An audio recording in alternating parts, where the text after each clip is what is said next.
Hi there. Today I'm going to show you how to change the language on an Epson WorkForce Pro WF-4745.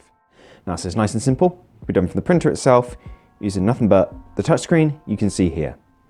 Now, although my printer is currently set to English, I'm going to try and make the steps extra clear so you can change it from whatever language your printer is in currently to whatever language you desire. So, first of all, we're going to drag ourselves along until settings is exposed, shown by that little cog icon there. So we press to go into that. Then we need to go into general settings, which is the top option. And then the top option again, which is basic settings. Now we're in basic settings. We drag ourselves all the way down to the bottom, and language is the fourth option up. So 1, 2, 3, 4. Just to go into there.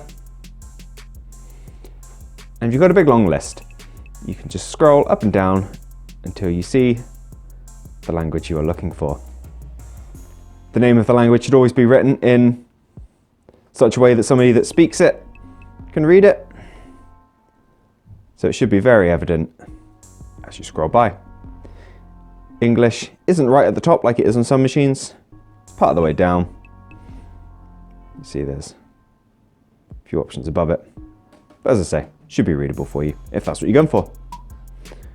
Then you just click on the language you desire and you're done. Now I hope you found this short video useful. If you have, let me know with a like. If there's anything else we can help with, let us know down in the comments. Otherwise, take care and we'll see you in the next video. Bye bye.